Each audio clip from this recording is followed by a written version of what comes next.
سلام نيت سنبان كسلام هيا مركا حيجا وحنا كمان نقايا كل كان قيمة له ما أنت أسواق جبتين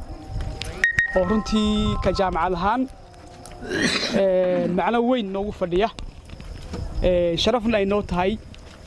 إنه كل كان قيمة بدل سكون معنا المرة ربيع هيد إنه معركتي كلنا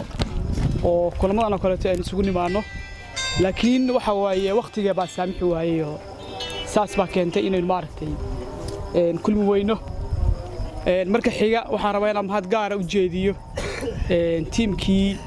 كسر شقية كل كان قروح بدن وينعاو يسوون نمي ويجوه الريان تيم كبر ليشن كا عبد العزيز إسحاق عبد الوهاب تيم كي كشقية يسرع عبد الرحمن لا يرد كله كشقية يجنا وحلا وما سنتهين وحنينا سيجارة ومهاد نقايا تيم كي أفريقيا قروح بدن ينوس ميجي oo qaarkood ay yihiin hawlwanada jaamacadda iyana waxa la yahay waa mahadsantihiin aad baa u mahadsantiin boqolkiiba mahadnaq kadib kulankan wuxuu daaran yahay laba shay uu daaran yahay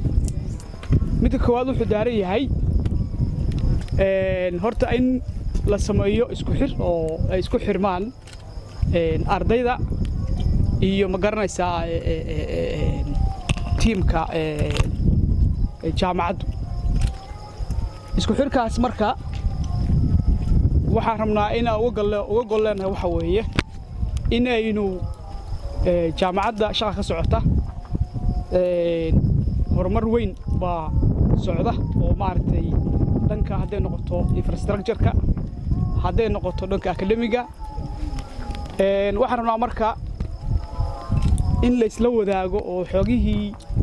iyo ma garanaysaa xogta jaamacadda in la wadaago oo tiimka la wargeliyo waa qodob qodobka labaad waxa weeye in ardayda jaamacadda hore uga baxday laftarkooda iyaguna qayb ka noqdaan maaragtay horumarka jaamacaddu ay wado oo aan rabno in maaragtay ay jaamacadda dhinac istaagaan oo jaamacadda garab ka noqdaan qodobka kale waxa weeye jaamacadda mar haddii shaqo socoto fursadaha soo bixi kara jaanisyaa iman kara in iyagana halkaa lagu wadaago wixii jaanis ah wixii fursado ah tusaale ahaan haddii shaqooyin soo baxaan oo kaleeto iyo haddii jaanisyo kale soo baxaan cidda ugu horreysa oo lala wadaagayo ama loo soo bandhigayo wuxuu noqonayaa tiimka alumnayga ah oo jaamacadda hore u dhigan jiray intaas kadib waxaan rabaa marka haddaan wax yar inuu ku celiyo jaamacadda markii la sameeyey waxay ahayd 2016 waxaan u maleynayaa raggii bilaabay oo xilligaa dhigan jiray waxa hadda kala jooga waxa u maleynayaa Muuse iyo Faysal baan kala joogan maaynaay tiimkaas waxa bilowday 17 bilaasay ha tiimkii lagu bilaabay way markii la bilaabayay tiimkii lagu bilaabay way marka ujeedada loo sameeyay waxay ahayd meel dadka u adeegta oo dad akaadiira soo saarta oo bulshada wax ku celiya alxamdulillah ilaahay waa ku guuleeyay dad badan oo akaadiira oo aqoon-yahanada ka soo baxay dad maanta bulshada wax ku celiya ba ka soo baxay oo idinku u tihiin tusaale nool u tihiin haddana weli raadintii in dad fiican la soo saaro dad wax bartay la soo saaro weli iyana baaragtay way socotaa oo fariiqama qodna marka halka waxaan istusnay in jaamacadda kaligeed ay ku filan shaqada inta leh idinka marka waxaanu ku yeernay waxa weeye inaan la socodsiino wixii aan qabanay halkaan wax marinayno jaamacaddii waxaan u bedelay jaamacad baan ka dhignay awal college baa ku ogeydeen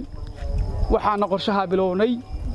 in jaamacad laga dhigo 2023 jaamacadda laysankeedii dhanka wasaaradda heer federaal iyo heer maamul goboleed waa dhameystiraya oo waxa hadda maaragtay caqabada dhinaca kama jiraan dhismaha kan waxa la bilaabay 2000 iyo 20 iyo labadii baa la bilaabay aakhirkiisii wali waa aragtaan hadda waa bilow hadda qayb baa dhamaatay laakiin qaybo kale oo dhiban baa jira waxa dhiman hoolkii weynaa waa ka dhiman maktabadii weyneed baa ka dhiman ilaa waa beerka beenley infrastructure badan oo la rabo inuu ku shaqeeyo baa dhiman iyana waxa weeye under process weeye marka shaqadu marka wali way socotaa jaamacaddu resource-ga ugu badan ay wax ku socodsiiso waa resource-ga laga helo ardayda resource kale oo dheeriya oo ma garanaysaa meel kale ka yimaada ma jiro waa wax maaragtay dakhliga ardayda ka soo xarooda baa jaamacadda dib loogu kabaa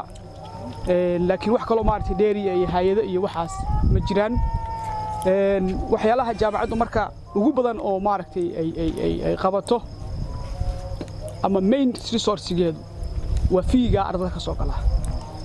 fiiga ardayda waa garan kartaan oo maaragtay uu adag yahay oo ragga qaarkiis already waxa laga yaabaa inaa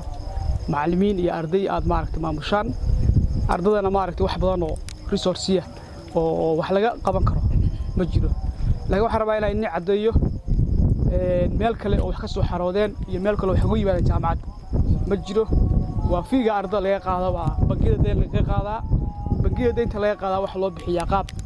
installment loo bixiyaa hadda almost maaragtay waxyaalihii aan bixinay wax yar baa ka harsan waxyaalihii aan soo qaadnay wax yar baa harsan hadhowna waxa rabaa markii waxa dhamaad in kuwa kale haddana la raadiyo oo maaragtay wax lagu qabto idinka marka waxa leen ka rabaa jaamacadda kolley xogteedii waa taas oo maaragtay hadda xog in kama dahsoona dhismahan hadda inuu joogno qayb wuxuu ka mid ahaa hamiga jaamacadda uu ahaa oo in jaamacaddu dhismo yeelato ah hamiga labaad wuxuu ahaa in meesha jaamacad laga dhigo iyadana jaamacad waa laga dhigay hamiga saddexaad wuxuu ahaa in maaragtay la keeno post graduate la keeno post graduate isagana waa meel fiican buu marayaa waxaan rajaynayaa insha Allah inaan noqotaan tiimka ugu horeeya ka faa'iideysta hadii la yiraahdo waxaan rabnaa marka xiriirkeena wada shaqeyneed inuu sii xoogsado hadda idinka kharash leen kama rabo lacag leen kuma yeelin aad bixisaan waxa kale leen kama rabo kaliya waxa leen ka rabaa inaynu maaragtay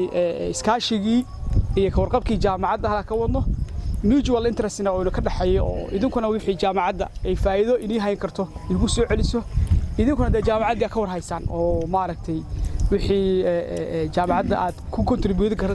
kartaan oo aad tari kartaan cidina inii sheegi mayso kolley waxa waaye jaamacadaha badana waxaan xasuustaa xilligan secondary dhigan jiray nin baa noo yimi wuxuu yidhi secondary-gan waa ka wax ku baran jiray buu marka wax kale ma awoodo buu yidhi laakiin waxa waaye macallimiinta waxaa maanta siinayaa buu yidhi mushaharkii ay qaadan jireen bisha qaadan jireen baa siinayaa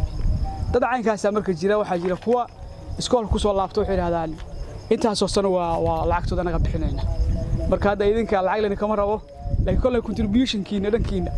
iyo ka warqabku waa jira insha Allah hadii la yiraahdo waxaan rabaa marka in aad idinku isku xirnaataan oo uu jiro guddi ardayda alumnayga ah oo dhexdiina inuu samaysmo ina gudoomiye samaysaan oo gudoomiye doorataan oo gudoomiyaha alumnayga jaamacadda oo gudoomiye u ah iyo guddi dhexdiina uu jiro markaas wixii maaragtay aad ku tari kartaan jaamacadda iyo si loo ballaarin lahaa ururkaas organization-ka ama ururka maaragtay ardayda alumnayga ah si loo ballaarin lahaa uu noqon lahaa urur ballaaran uu noqon lahaa jaamacaddu hadda marka la fiiriyo sida uu korayso iyo inta ay jirto waa kala weynta waa jaamacado badan oo ka waaweyn oo ka daaweyn oo Soomaaliya ku yaala baan wali heerkaan hadda in joogno aan gaadhin marka kuwa ka sii weyn waa rajaynaya hadii la yiraahdo 2030 hadii la yiraahdo oo ay ka dhiban tahay 7 sano ka dhiban tahay jaamacadda qorshaheedu waa iyadoo bixisa 3 degree ee ugu sareeya mastertii PhD iyo hadii la yiraahdo degree 2030 saasan qorsheynayna inaanu bixin kareyno PhD jaamacaddu ay bixin kareyso oo maaragtay ay leedahay infrastructure ugu fiican jaamacaddu inay leedahay baan rajaynayna 2030 academic ahaan standardka ugu fiican oo wadanka ka jira ama ka caalamka ka jira inay leedahay barajeen hadii la yiraahdo marka waxaan rabnaa marka idinkuna inaan la jaan qaadaan oo aan la shaqeysaan baan doonaynaa insha Allah gudoomiye iyo ururiya samaysataan kulankana aynu badino oo maaragtay kuwa koowaad laakiin insha Allah kulamo kale oo badan aynu yeelno hadii la yiraahdo warkii waa dheereeyay intaas warkaygu ahaa oo salaam